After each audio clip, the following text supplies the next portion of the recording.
Smithsonian does a bird-friendly coffee program, so they've been on the show. Right. Yeah, that's very cool. Thank you. Speaking of the show, welcome to the Coffee People podcast. Thank you for having me. You're living it. There you go. Could you tell everyone who you are and why you're here at CoffeeFest and what you work for? We'll try that again. Thank you for having me. So my name is Miguel Flores. I'm a green coffee trader. Okay. I work with one of the companies who has a very old and rich history in coffee. The company's name is List Beisler. It's two German last names. We've been around for 125 years. We sold Peet's their first bag of coffee. We sold Starbucks their first bag of coffee. We invented cupping as a mechanism to identify high quality coffee. You invented cupping? Yeah, in 1940s. So I'm assuming that wasn't you. You're not company. like immortal or anything, No, are you? not me. Okay. But lots of history. Why was I interested in this role in particular? Yeah. You don't grow up as a little kid to, I want to be a coffee trader. That's not something anybody says. But my dad, I was born and raised in Honduras, and my dad owns a coffee farm there, and his goal was to try and sell coffee to importers for a very long time. So I would spend some summers, doing some farm work, helping around. It was always in the family, and there was always this mist of the shroud of mystery around importers. And I was always curious, why is it so difficult? My dad has this wonderful coffee on the farm, but it's very hard to get to an importer to sell coffee to them directly. So being on this side of this desk, I now understand the risk that importers take when they bring coffee in, how trust in their partners and their suppliers needs to be there. This business, it works on trust, right? Yeah. There needs to be trust between everybody for it to work. So here, the thing that came into my head is the coffee farm still in your family? Yeah, it still is. Amazing. If you're on the farm side of things, what are things that people can do to make you attracted to an importer? How do you get that relationship started?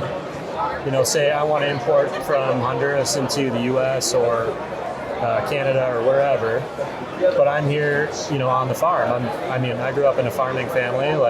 It's hard work. You're busy. It is hard work, and it's the farmer holds the majority of the risk. Mm-hmm. I think now we're transitioning into a seller's market where there's limited supply of coffee to be had.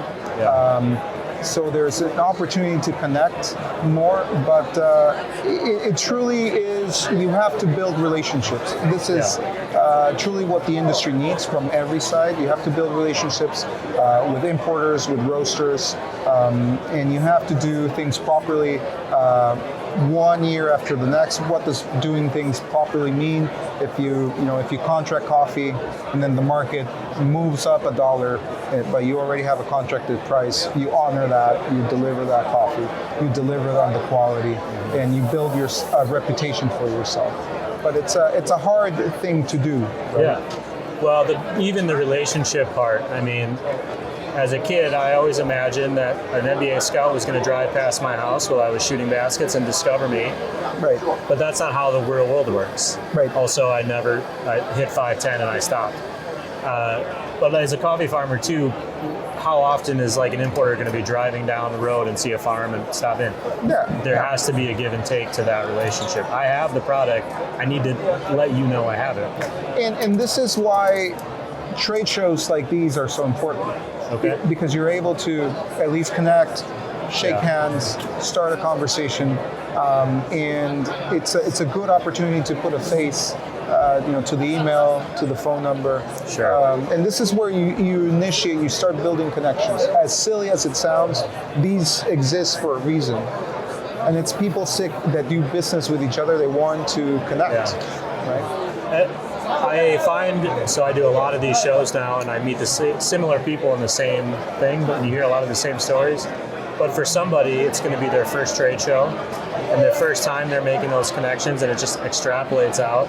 Do you have an extra minute? I know we're just doing an espresso round here. Yeah, it doesn't matter. you have a unique perspective of being from a farming background, but also on the trading side now. The word sustainable gets way overused. Is that a reality? Is sustainable coffee something that you believe to be a real thing, or is it only sustainable from a perspective? And this is having grown up in a farmer family.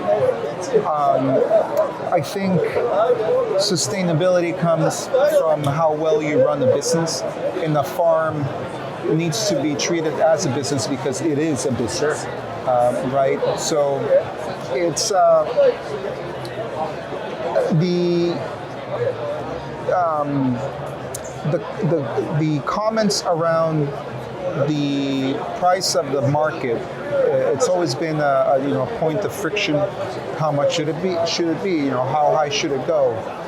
And we're coming off of a year where the markets were at a historical high, highest ever in history, and that year and a half did not eradicate poverty. Why do you think that is, right? So is it truly just higher prices that's the solution? At the end of the day, it's not about that. It's about, is your farm efficient? Is your farm, are you able to make a living growing what you're growing on your farm? Is coffee the right crop to grow in your farm? Should you be growing something else? Should you be doing something else with your time? Right. And these are all very personal questions. It's like talking to a small business owner, right? They need to treat it as a business. So I think education is an important aspect. I think teaching cooperatives how to manage their hedge book, for example, giving them the training that they need to be able to lock in a better price in the market. So it's a tricky thing, right? There's always a tug and pull when it comes to negotiating price, and sustainability is also sometimes viewing an agricultural activity and evaluating if it's feasible. Sure. Right? Is it really the best practice? That's a challenging question, not just from a business standpoint, but an identity standpoint. Yeah. Deciding if the thing I've chosen to do or I grew up into is the thing I'm supposed to be doing, right, or will support me. Right. It's a challenging question. Right. And this is, again, not trying to paint a pretty picture, but the reality of, because that's a question that we've had to ask ourselves, as we've looked into our own farm. Is it feasible? When you are at an event like this, there's going to be a morning where you get away from the convention, and I bet you stop into a coffee shop. If you were to do that, what do you order?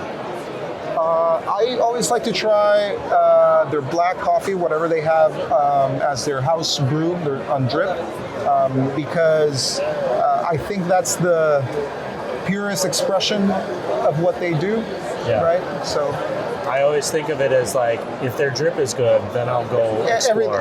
Everything else is going to be good too. Right. The same way if I go into a restaurant bathroom and they have one-ply toilet paper, I'm not eating that food because they don't care about their employees. Right. That's just how I feel about it. I really appreciate you stopping by, Miguel. Can you tell me again, how can we find your company, or if there's anything you'd like to share so people can find you guys and what you do? Well, List Beisler has been operating in continental America, for 8 years. So we store coffee in New Jersey, Oakland, California, Dupuis, Florida. You can find us online, listandbeisler.coffee. So great. Yeah. We'll make sure we get people connected. Thank you so much for being here. Thanks for the conversation. It was in the comfy chair. We always need a break. I was so excited to see these chairs when I came in. I didn't know they were doing this.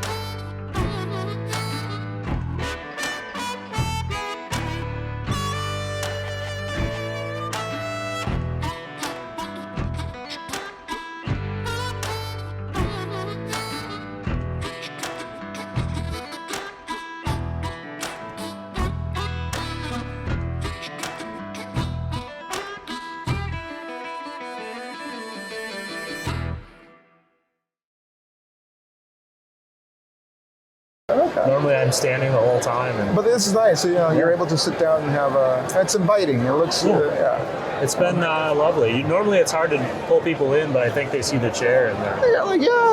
it looks inviting. Really, that's what caught my attention. It's like, that's an inviting booth. And then I was like, I like the merch. I'm going to hit that little thing so we can just chat. Yeah.